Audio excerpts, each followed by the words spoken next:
I was so excited when I purchased my Peloton. I went all in. New outfit, water bottle, towel, and the top of the line cycling shoes. I was ready for my first ride wearing all my new fancy gear. I clipped in like I was about to compete in the Tour de France. But after about 10 minutes, I was tired and glad the ride was over. Now it was time to clip out. I twisted and pulled, and nothing. I'm stuck. For 30 minutes, I tried everything. I even poured water on the pedal, hoping it would release the shoes.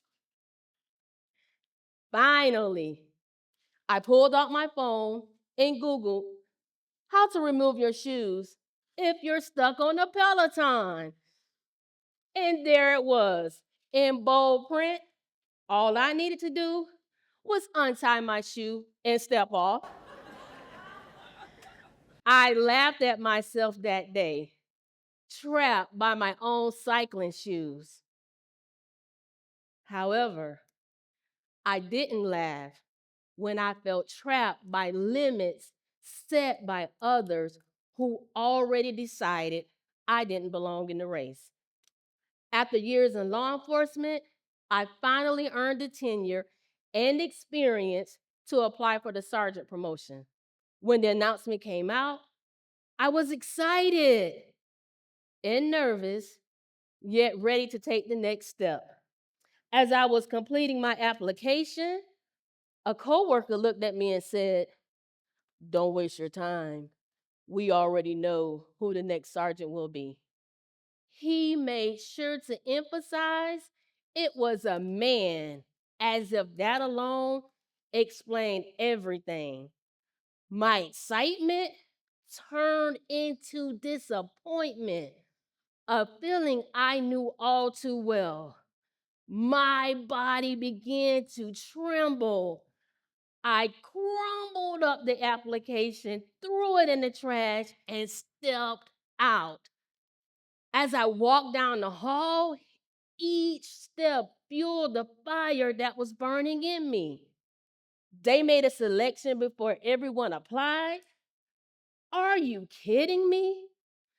I prepared for this moment for the past 3 years. I volunteered for assignments others said no to. I found a mentor and did everything she said. Now I'm being looked over? Could it be because I'm a woman? Is that the barrier? Days had passed and I decided not to discuss my decision with anyone. On the final day to apply, my mentor called. She called to make sure I submitted my application. I told her what happened and I wasn't applying because everyone already knew who the next sergeant would be. After a moment of silence, she didn't let me off the hook. She said, "Time is one of the most precious gifts in life.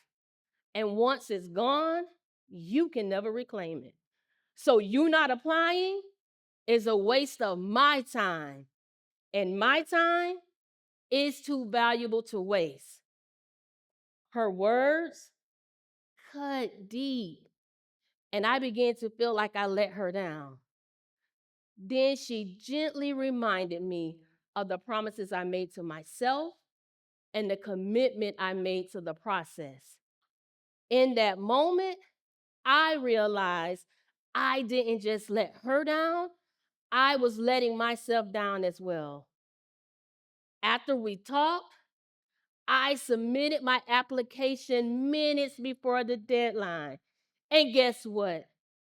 In the end, the very same process I almost walked away from because I believed and was told it belonged to someone else, I got it.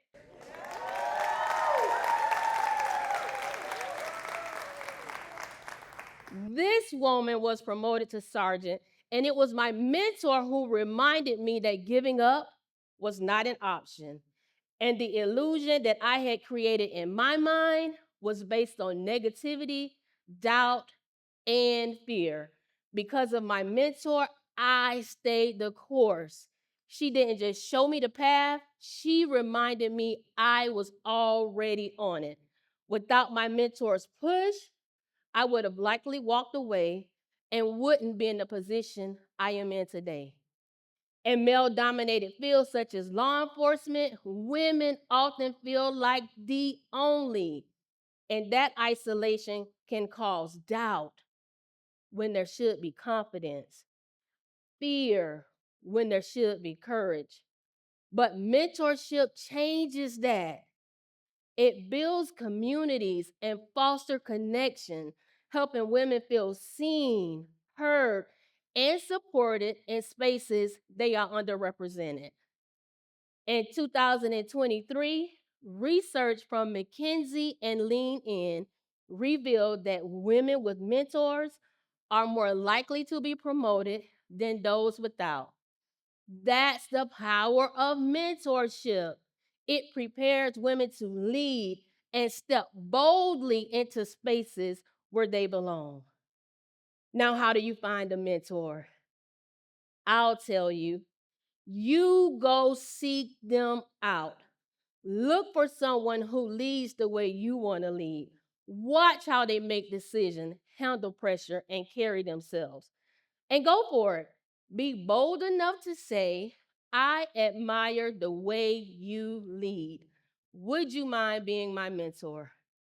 That's how it starts. That one question could change everything because sometimes you already have the right mentors around you. You just haven't asked the question. Now, when you find a mentor, be prepared to receive them. Be honest, be coachable, be willing to grow.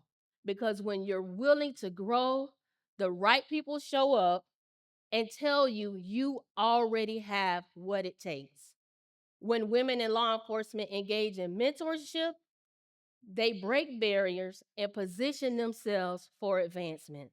So today, I challenge every woman in law enforcement to find a mentor and then become a mentor who challenge someone else. Because with mentorship, we shatter illusions and break glass ceilings.